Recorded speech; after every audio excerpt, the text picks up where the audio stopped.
안녕하세요. 안녕하세요. 오늘 대담 말씀은 신영증권의 지금 LS 센터장으로 계신 김학균 센터장님 모셨습니다. 안녕하세요. 여기서 첫 번째 우리나라 경제원 수출 전망 이쪽으로 한번 얘기를 나눠보고 싶은데 요즘 주변을 둘러싼 대외적인 환경이 지금 녹록지 않단 말이에요. 네. 지금 윤 대통령도 한미 간의 정상회담을 위해서 미국에 가 계신데 결국 이제 외교적인 문제도 있겠지만은 또 한국과 미국 간의 또 경제 협력 문제 이런 걸 상의하러 가시는 걸로 알고 있는데 지금 현재 우리나라의 경제 돌아가는 것 간단하게 말씀을 해주시죠. 여기 혹시 자영업을 하시는 분이나 체감하시기에 좀 경기가 아주 좀 좋았다 이런 느낌을 최근 한 10년 동안 받으신 적이 있으셨는지 모르겠네요. 없으셨나요?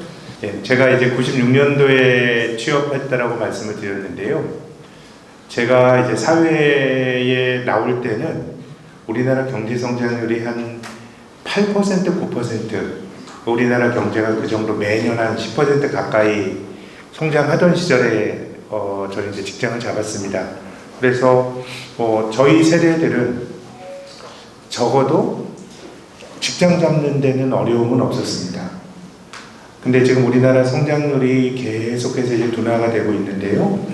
우리나라 일반적으로 이제 그 경제활동의 종합적인 그 성적표는 이 GDP 성장률이라고 해서 GDP 성장률을 성장률 이렇게 얘기를 합니다. 근데 올해 금융시장에서 예상하고 있는 우리나라의 GDP 성장률이 한 1.3, 1.4 이렇게 되고 있고요. 우리나라 정부가 전망하고 있는 GDP 성장률이 한 1.6%입니다. 시장이 조금 더 이제 보수적으로 보는데요. 그 2.5% 성장한다고 가정을 하면 이게 어느 정도 성장인지는 아마 약간 낮은 것 같긴 한데 어느 정도 낮은 성장인지는 감이 그렇게 딱 오시지 않을 텐데 우리나라가 이제 경제 개발을 1960년대부터 하면서 올해 한 1.5% 성장한다 그러면 역대 5번째로 낮은 성장률입니다. 그러면 이제 올해 예상되는 성장률보다 성장률이 낮았던 때가 언제 있었냐면 1980년도가 우리나라가 처음으로 경제 개발을 한다 하다가 마이너스 성장을 했습니다. 근데 이제 1980년도를 한번 떠올려 보시면 굉장히 어선했거든요.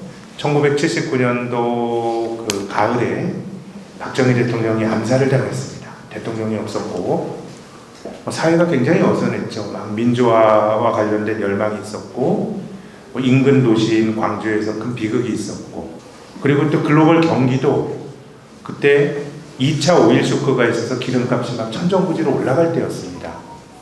또 미국은 또 금리를 많이 올려서 그 당시에 미국의 금리가 20%였습니다. 미국의 중앙은행이 정하는 금리가 5월 초에 또 이제 미국이 관심 있으신 분들은 5월에 미국이 금리 얼마나 올릴 거냐 막 그 논란들이 많은데 지금 미국 금리가 5%거든요. 금리가 5%까지 올라가니까 지금 막 세상이 어려워서 막 난리인데 그 당시 20%였어요. 그러니까 굉장히 어수선한 시기에 경제가 아주 나빴고 또 두 번째로 그 다음으로 이제 경제가 나빴던 때가 짐작하시겠지만 98년입니다. 이때 무슨 일이 있었을까요? 외환위기입니다. 97년 12월에 외환위기 갔고 1980년이나 98년이나 거의 나라가 막 흔들리고 그럴 때 지금보다 성적표가 안 좋았고요. 또 세 번째로 경기가 안 좋았던 때는 2009년입니다. 그거는 우리나라로만 잘못한 건 아니지만 글로벌 금융위기라고 해서 미국의 금융기관인 리먼 브라더스가 파산하고 굉장히 어수선할 때 경기가 안 좋았고 마지막으로 2020년도에 코로나 팬데믹 때 우리가 경제활동 제대로 못하면서 굉장히 이제 경제 성적이 나빴거든요. 그거 다음으로 올해 예상되는 성장률이 낮기 때문에 이 경제라고 하는 건 좋았다 나빴다 합니다. 좋아지면 그 경기 하강이 계속되는 법은 없고요. 또 경기가 좋아지더라도 확장이 계속되는 법도 없고 좋았다 나빴다 사이클을 그리는데 그런 점을 감안하더라도 올해 성장률이 최근 한 60여 년 중에서 5번째로 낮은 성장률이니까 경기가 참 안 좋다. 그러니까 굉장히 좀 올해 경기는 굉장히 좀 안 좋다라고 생각을 하시는 게 좀 맞을 것 같고, 지금 이제 금융시장이나 이런 데서도 이제 그런 우려들이 어느 정도 이제 투영이 되고 있습니다. 지금 왼쪽에 보시는 그림이 우리나라의 GDP 성장률을 쭉 그려본 거거든요.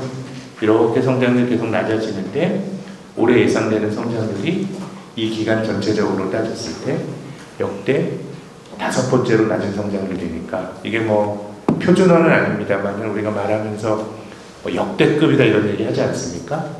그러니까 상당히 이제 역대급의 낮은 성장률이다 이렇게 이제 생각하시면 될 것 같습니다. 지금 이제 말씀을 들어보면은 우리나라 경기 돌아가는 게 그게 큰 사이클로다가 해서 지금 여러 가지 우여곡절이 있었지만은 네 번째 지금 좋지 않은 거로 말씀을 해주셨는데 전반적인 흐름을 내주셨단 말이에요.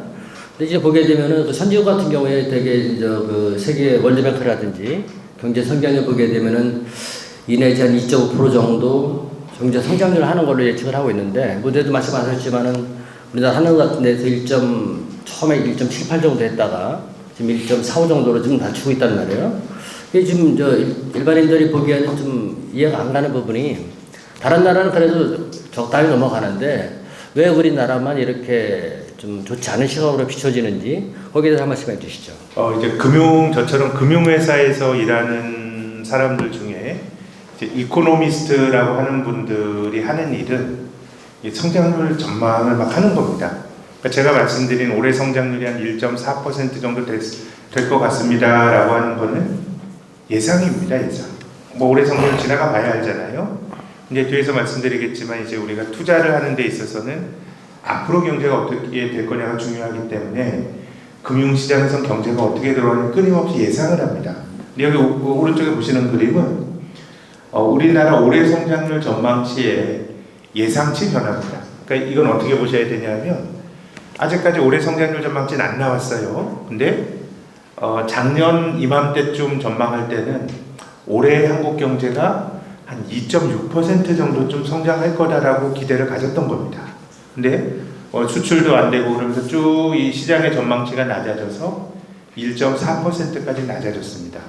이 자료 보내드리고 봤더니 이제 뭐 최근엔 성장률 전망치가 더 낮게 나오고 있어서 이게 뭐 더 떨어지는 추세예요. 그러니까 이게 한국 경제에 대해서 굉장히 좀 안 좋게 보는, 어떻게 보면 이제 비관적으로 볼 수 있는 요소들이 많아진다는 건데, 근데 이제 왼쪽 그림을 한번 보시면요, 이제 비슷한 맥락으로 미국과 유로존, 일본 같은 나라의 올해 성장률 전망치입니다. 이것도 확정된 값이 아니고 금융시장에서 이 나라들이 2023년에 얼마나 성장할 것인가를 계속 추론하는 건데, 지금 딴 나라는 성장률 전망치가 높아지고 있어요.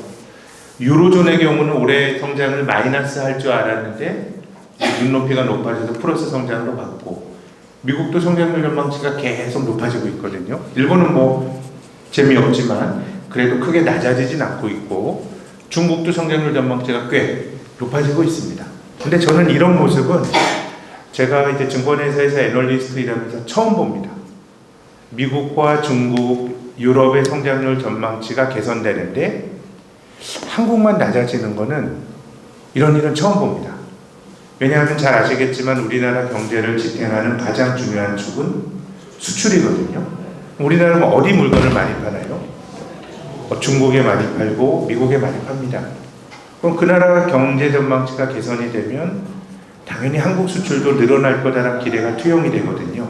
그래서 전통적으로 금융시장에서는 세계 경기가 회복될 때 가장 큰 수혜를 받는 나라가 한국이다라는 건데, 지금 다른 동네는 이렇게 성장률 전망치가 개선되는데 한국만 성장률 전망치가 낮아지는 것은 매우 이례적인 일입니다. 그럼 이런 일이 왜 발생했냐 생각을 하면, 여기 오늘 청중으로 와주신 분들이 경기가 어떠세요? 라고 제가 여쭤봤을 때 아니 뭐 이렇게 경기가 좋다는 걸 쉬 못 느끼셨다고 말씀을 하셨는데요. 우리가 느끼는 경기는 어떤 경기인가요? 내가 전주 역 앞에서 장사를 하신다 그러면은 사실 우리가 느끼는 경기는 내수 경기입니다. 내수 경기. 그러니까 이 땅에서 경제 활동이 잘 돌아가는 게 우리가 느끼는 어떤 체감하는 경기인데요. 이 왼쪽의 그림만 한번 보시면 되는데, 이게 이제 우리나라의 GDP 성장률을 최근 10년 평균적으로 본 건데요. 이 GDP 경제를 구성하고 있는 항목은 5개입니다. 첫 번째는 민간 소비. 우리가 자동차도 사고 음식도 사 먹고 하는 거 전부 민간 소비에 들어가고요. 두 번째는 기업이 하는 투자가 있습니다. 기업이 투자 열심히 하게 되면 뭐 이제 젊은 사람들 일자리도 늘고 그렇고요. 또 세 번째는 정부가 돈 쓰고 하는 정부 지출이 있습니다. 정부가 경제활동은 정부 지출이고 마지막에 수출이 있는데 이걸 한번 보시면 우리나라 평균적인 GDP 성장률보다 높은 거는 정부 지출과 수출만 높고요. 그러니까 우리가 경제 성장률이 둔화가 되는데 그나마 둔화되는 걸 지탱했던 거는 정부가 재정 지출을 많이 늘려가지고 정부 돈으로 제가 예전에 이제 한 10수년 전만 하더라도 이렇게 다닐 때 이 초등학생들이 등교할 때 이 교통 이렇게 막 깃발 들었다 이렇게 건널목에서 해주시는 분들이 예전에는 아마 학부형 분들이 하셨던 것 같아요. 근데 최근 들어서는 어르신들이 하십니다. 어르신들이 하십니다. 이게 다 정부가 돈을 써가지고 공공일자리를 만드는 거거든요. 그게 어떻게 보면 계속해서 정부가 일자리를 만드는 정부 지출이 많은 거고 또 수출 두 가지가 이제 영향을 주는 거고요. 나머지 투자와 민간 소비는 지난 한 20년 동안 뭐 별로 좋았던 적이 없습니다.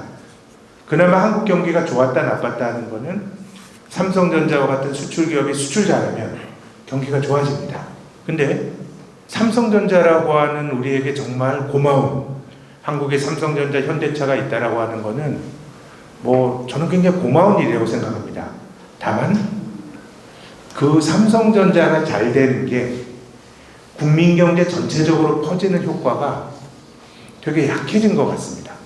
왜냐하면 대기업들이 고용을 많이 하는 것 같지만 우리나라 고용의 80% 이상은 중소기업이 하거든요. 그러니까 또 삼성전자나 현대차의 경우는 뭐 현대차를 예로 들면 지금 현대차가 굉장히 좋은 차를 만들어서 글로벌하게 아주 약진을 하고 있는데요. 현대차 공장이 울산에 있고 광양에 있지 않습니까? 또 멕시코에도 공장이 있고 미국에도 공장이 있고 중국에도 공장이 있는데 현대차 자동차 생산이 울산과 광양에서 우리나라에서 만드는 것보다 해외에서 만드는 게 더 많아졌어요. 그러니까 현대차나 삼성전자가 잘 나가더라도 이게 국민 경제에 미치는 낙수 효과가 제 생각에 많이 낮아진 것 같아요. 그래서 이게 현대차와 삼성전자가 그러면은 우리랑 상관없으니까 뭐 잘못해도 그건 아니에요. 진짜 그렇게 되면 큰일이 납니다.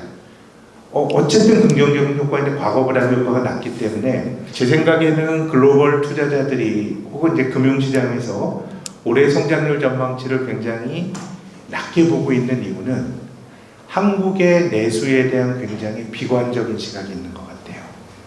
민간 소비 같은 경우는 이게 이제 우리나라의 가계부채인데요. 우리나라의 가계부채가 이제 2,000조 원이 넘는 것 같습니다.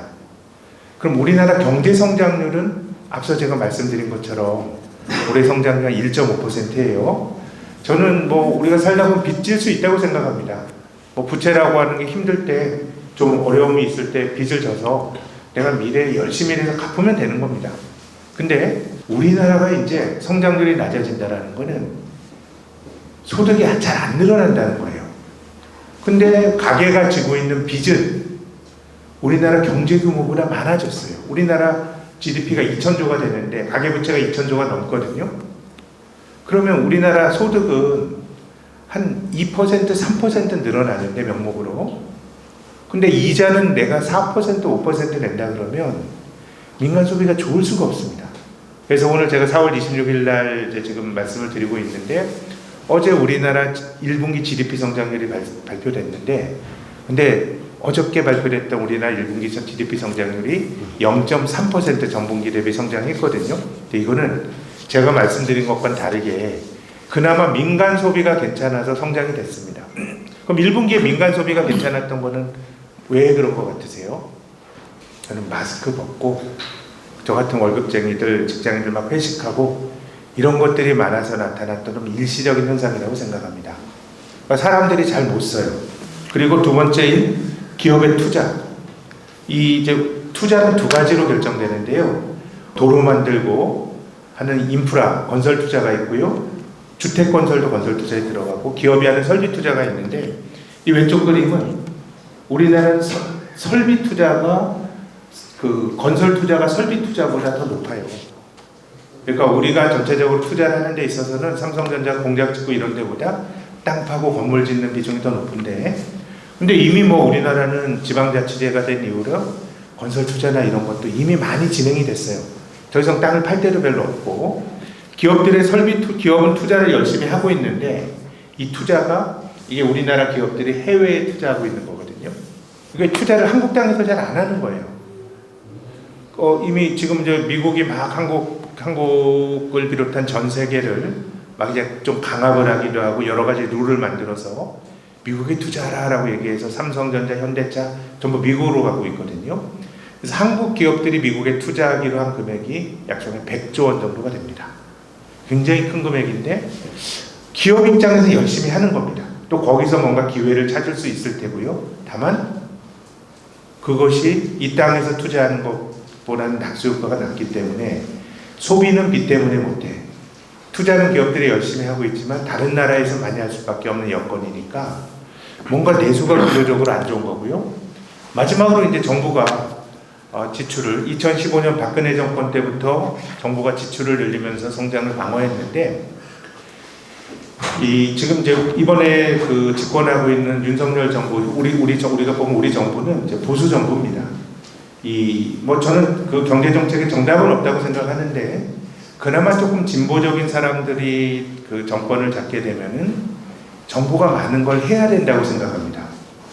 시장에 맡겨두는 걸 완전하지 않고 정부가 많은 걸 해야 된다고 재정 지출을 늘리고 또 이제 보수적인 철학을 가지신 분들이 그 집권을 하시게 되면 정부가 자꾸 개입하는 게 경제를 왜곡시키고 민간이 열심히 해야 돼. 차라리 세금도 깎아주고 해서 민간이 열심히 하는 게 낫다라는 게 이건 어느 게 옳다 그르다가 아니고 미국이나 전 세계적으로 그런 철학을 가진 사람들이 경쟁을 하는 건데 지금 뭐 우리 정부는 재정 건전화나 이런 이야기를 하니까 전체적으로 재정, 민간 소비, 투자 이런 것들이 굉장히 지금은 어려운 상황이고요. 이게 어떻게 보면 여기 계신 분들이나 저와 같이 이 땅에서 경제활동을 하는 사람들이 한 경기가 좋았다 나빴다 하지만 우리가 느끼기에는 늘 별로 안 좋은 것 같은 경기가 좋은 걸 느낄 수 있는 방법은 삼성전자 주주가 되면 삼성전자 주가가 올라갈 때는 내가 그 수혜를 보는 거고 또 최근은 또 삼성전자 주식이 많이 떨어져서 어려움을 겪는 거지만은 뭔가 이제 경제가 조금 분리가 된 느낌이고 내수는 여러 가지 노력을 하지만 제가 말씀드린 이유로 잘 안 되기 때문에 뭐 올해 경제는 객관적으로 조금 어려운 시기일 것 같은데 우리가 느끼는 최강 경기는 늘 어려운 것처럼 느껴지는 거는 제가 말씀드린 것처럼 내수와 수출이 너무 분리가 되어 있기 때문에 그런 게 아닌가라는 말씀을 드리고 싶습니다.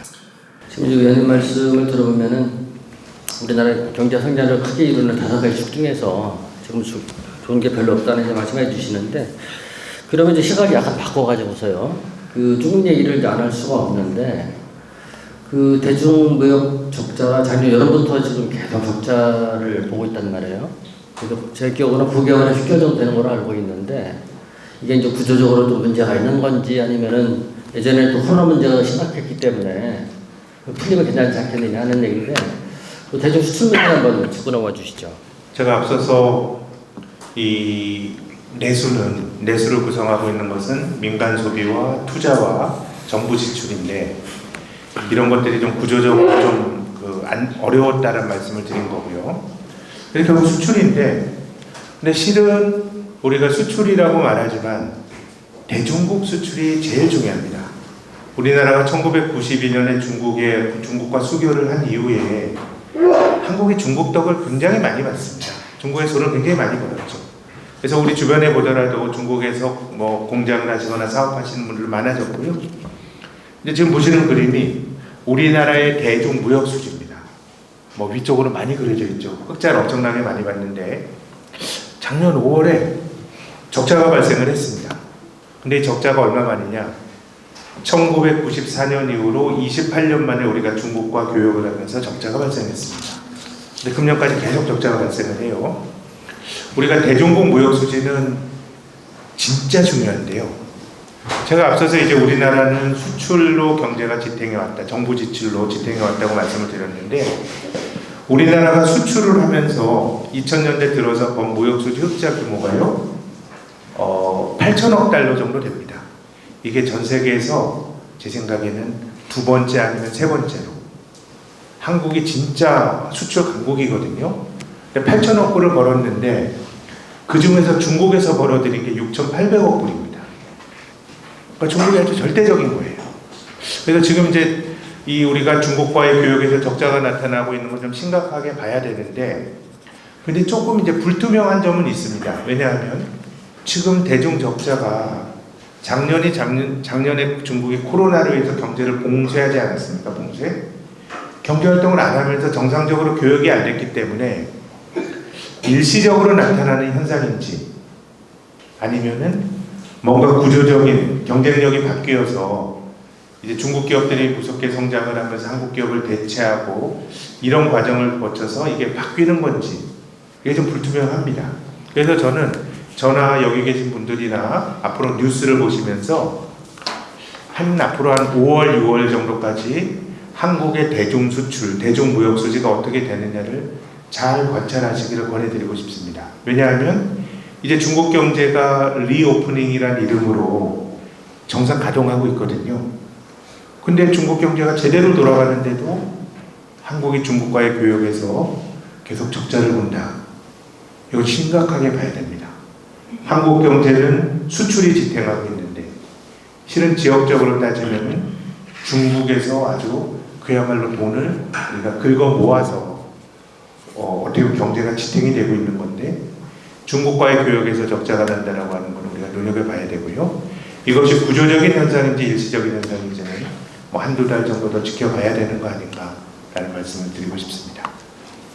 지금 이제 중국 관계는 자세히 설명을 해주셨는데, 그 윤석열 정부 들어오고 나서도 또 이번에 대통령도 가셨지만은 미국 쪽으로 투자를 많이 했단 말이에요. 반도체라든지 또 자동차 이런 투자 많이 했었는데, 최근에 이제 뉴스 보게 되면은 그 삼성전자 같은 경우에 중국 수출해 놓은 공장에서 신규 투자를 하게 되면은 반도체에 관련된 또 혜택을 줄이겠다, 뭐 이런 얘기도 들리고 하는데, 그 여러 가지 지금 기업체에 물고 들어가는 문제, 중국 이외에 미국 관계에 대해 한번 설명을 해주시죠. 여기서 삼성전자 주주분 계신지 모르겠습니다. 이 삼성전자 뭐 국민 주식이 됐는데, 뭐 반도체라고 하는 산업이 이제 한국을 먹여 살리고 있죠. 지역적으로는 중국이고, 품목으로 보면 반도체. 지금 뭐 자동차도 최근에 잘하고 있습니다만은, 그래서 제 생각에는 참 우리나라가 좀 어려운 위치인 것 같긴 합니다. 우리가 뭐 한미 동맹이라 그래서 6.25 전쟁 이후로 미국과는 어떻게 보면 굉장히 동맹 관계를 유지하고 있고, 또 경제적으로는 중국이 앞서 말씀드린 것처럼 중국에서 많은 그 경제적으로 우리가 이익을 봐왔는데, 지금 두 나라가 삐그덕삐그덕 거리고 있는데, 우리가 트럼프가 들어와가지고 뭐 미중 갈등이 벌어지고 이런 거 많이 들었었는데요.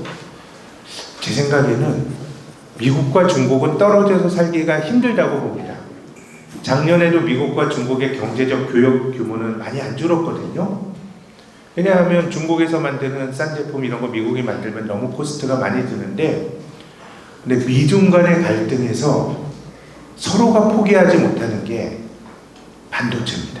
이게 왜 그런가 하면요, 예전에 2015년에 한 8년 전에 중국에서 중국 제조 2025라고 하는 중국인들 입장에서든 자기 나름의 산업진흥책을 발표했습니다. 2015년에 발표했으니까요, 한 10년 지나서 2025년이 됐을 때 중국이 글로벌하게 주요한 품목, 뭐 전기차라든가 반도체라든가 이런 거에서 바이오라든가 전 세계적인 반열에 오르겠다라고 하는 중국의 계획이거든요. 근데 이제 이거 발표가 약간 미국을 자극한 측면도 있습니다. 왜냐하면 자기들이 글로벌 탑이 되겠다라고 했던 중국의 계획에 상당 품목에서 1등하는 나라가 미국이거든요. 그래서 미국 입장에서는 자기들의 질서에 대한 도전으로 받아들일 여지가 있었는데, 이 중국 제조 2025를 발표하면서 중국이 자기 스스로 못하겠다고 한 게 반도체였어요. 이 반도체는 지금 우리가 하려면 시간이 많이 들고 정말 누구인가가 배워서 와야 된다라고 하는 게 중국의 얘기였거든요. 그럼 이제 미국이 그 반도체라고 하는 게 모든 거에 다 들어가는 산업의 쌀이라고 하는데 중국을 공격하는데 반도체를 중심으로 공격하는 거는 미국 입장에서는 중국의 급소를 잘 찌르는 것 같습니다. 근데 우리 입장에서 근데 고민은 뭐냐면 일단 한국의 최대 반도체 시장이 중국이고요. 또 중국에서 반도체를 제일 많이 만드는 나라도 한국입니다. 그래서 작년 10월 달에 미국이 칩스 액트라고 하는 반도체법이라는 걸 발효를 하면서 크게 보면 우리 중국은 우리의 적이야. 지금 뭐 서로 적처럼 막 대립하지 않습니까? 중국에서 반도체 공장은 사실상 빼라는 얘기랑 똑같습니다. 그래서 여러 가지 규제가 들어오는데 어떤 규제가 들어오냐면 중국의 반도체 공장, 삼성도 있고 SK 하이닉스도 있거든요. 여기에 최첨단 장비를 못 들이게 하라라는 게 작년 10월에 발효됐던 미국 반도체법의 우리 입장의 핵심적인 내용인데, 근데 우리 입장에서는 날벼락이죠. 새로운 장비가 못 들어가게 되면 그 반도체 그 공장은 시간이 지나면 쓸모가 없어지게 되거든요. 그래서 이걸 1년 유예를 받았습니다. 작년 10월에 반도체법이 만들어졌지만 올해 10월까지는 그냥 뭐 정상적으로 올해 10월에 어떻게 될 거냐가 관건인데, 근데 중요한 거는 이 반도체 장비를 만드는 밸류체인에서 네덜란드의 ASML이나 일본의 도쿄 일렉트론 이런 데가 이제 미국 쪽으로 완전히 돌아서 버렸어요. 도쿄 일렉트론이라고 하는 일본 회사는 처음부터 그냥 미국에 바짝 기어가지고 이제 미국의 입장을 따랐고, 네덜란드의 ASML이라는 회사는 처음엔 미국의 방침에 반대했습니다. 중국이 최대 시장이고 중국에 반도체 생산 많이 하는데 야 너네가 뭐라고 우리가 물건 못 팔라 그래. 그러다가 중국도 이제 네덜란드도 이제 그 대중국 수출에 대해서 제한을 두는 걸로 돌아서고 있기 때문에 전 이거는 경제의 문제가 아니라 정치의 문제라고 봅니다. 저는 미중 간의 갈등이 한편으로 한국 반도체에게 100% 나쁜 건 아닙니다. 왜냐하면 지금 대중 무역 수지적자가 줄어드는 거는 어쨌든 한 부분에선 중국이 한국을 막 따라오는 게 있는 거거든요. 우리가 잘했던 부분은 반도체, 우리가 잘 아는 메모리 반도체도 저는 그런 속성이 좀 있다고 봅니다. 중국을 막 도전하는데 미국이 막 중국을 막 밟아주는 거예요. 공격하는 거예요. 그럼 한편은 우리 입장에서는 기회가 될 수도 있는데, 이것이 어떻게 보면 과도기일 수도 있는데 장기적으로 보면 한국 반도체 그런 기회가 있다고 생각하는데 당장은 중국에 많이 지원했거든요. 그래서 저는 지금 우리나라 반도체 업체 입장에서는 가장 좋은 거는 절충기를 갖는 거예요. 지금의 미중 간의 대립 구도로 보면 우리가 어느 거 하나 선택해야 된다면 장기적으로 중국에서의 반도체 생산 비중을 낮추고 중국 비중을 줄이는 게 저는 합당하다는 생각을 할 수도 있는데, 이거를 미국이 갑자기 반도체법 이런 걸 만들어가지고 우리가 어쨌든 동맹국인데 그렇게 하는 건 제 생각에는 우리 입장이 좀 부당하고, 이런 부분들은 저는 우리의 그 공무원들이 정치가 해결해야 된다고 생각합니다. 그래서 삼성전자 주주분이나 한국 경제를 보시는 데 있어서도 결국 두 가지를 말씀드리는 거네요. 중국 경제가 좋아질 때 우리나라의 대중국 수출이 어떻게 될 것이냐, 이걸 앞으로 우리가 잘 봐야 되고요. 가장 중요한 품목인 반도체와 관련해서는 미국이 중국에 규제를 하는 과정에서 우리 삼성전자나 SK 하이닉스가 조금 숨을 쉴 수 있는 절충점을 찾을 수 있느냐, 이런 것들을 좀 눈여겨보실 필요가 있다고 생각합니다. 지금까지는 이제 그 경제 부분 이런 거를 말씀해 주셨는데, 다음번에는 이제 물가 문제하고 금리 문제를 짚고 안 넘어갈 수 없단 말이에요. 미국 같은 경우에 물가 잡기 위해서 몇 차례 올려는 바람 우리도 또 덩달아서 올려가지고서 지금 여러 가지 파생적인 문제가 생기고 있는데, 그 인플레이션이나 통화정책 문제 이런 거 한번 짚어주시죠. 저는 금리가 좀 많이 올랐죠. 우리나라도 많이 오르고 미국도 금리를 올리고 있는데 금리 인상은 거의 끝났다고 봅니다. 5월 초에 미국이 이제 금리를 결정하는 FOMC라는 걸 하는데, 미국도 이번에 한 번 금리를 올리면 상당 기간 동안 금리를 안 올리면서 좀 이제 상황을 볼 거다라고 생각하는데, 지금 뭐 이제 미국의 물가 상승률도 둔화가 되고 있지만 중앙은행에서 생각하는 일반적으로 생각하는 물가 상승의 이상적인 수준은 물가 상승률이 한 2% 정도 되면 이게 적절한 물가 상승의 수준으로 보는데, 미국이나 한국이나 지금 물가는 2%가 훨씬 넘거든요. 그럼에도 불구하고 저는 중앙은행이 금리를 많이 이건이 마지막이라고 보는 것은요, 지금 보시는 그림은 미국의 정부부채입니다. GDP 대비 정부부채인데 지금 코로나를 겪으면서 이 비중이 133%까지 올라갔습니다. 그러니까 미국 정부는 이제 빚이 많아요. 그럼 이런 상황에서 금리가 올라가면 어떤 일이 발생할까요? 국민에게 세금 받아가지고 이자 갚느라고 돈을 다 써야 됩니다. 근데 제가 모두에 말씀드린 것처럼 빚이 좀 있더라도 경제가 성장을 많이 해서 소득을 많이 벌어도 해결이 되는데, 지금 보시는 그림, 오른쪽에 보시는 그림은 미국의 1950년대부터 10년 단위로 미국의 GDP 성장률을 연평균으로 본 건데요. 지금 미국의 GDP 성장률은 2차 대전 이후 가장 낮아요. 그럼 여기서 이자율이 높아지게 되면 굉장히 어려움을 겪게 된다는 게 있고요. 두 번째는 한국은요. 한국은행이 미국보다 금리 인상을 먼저 중단했죠. 한국은행은 이제 3.5% 몇 달째 동결인데, 저는 한은은 금리 올리기가 더 어려울 거라고 봅니다. 왜 그러냐 하면, 지금 보시는 그림이 이제 미국인데요. 경제 주체별로 파랗게 칠해진 건 미국의 가계부채입니다. GDP 대비 가계부채인데, 미국은 가계가 부채를 좀 줄였네요. 언제부터 줄였나요? 2008년 금융위기. 미국 사람들이 빚내서 집을 샀다가 아주 큰 위기가 생기니까 그때부터 미국의 가계는 부채를 줄이는 소위 디레버리징을 했습니다. 빨갛게 칠해진 거 기업 부채입니다. 미국 기업들은 부채를 많이 늘렸네요.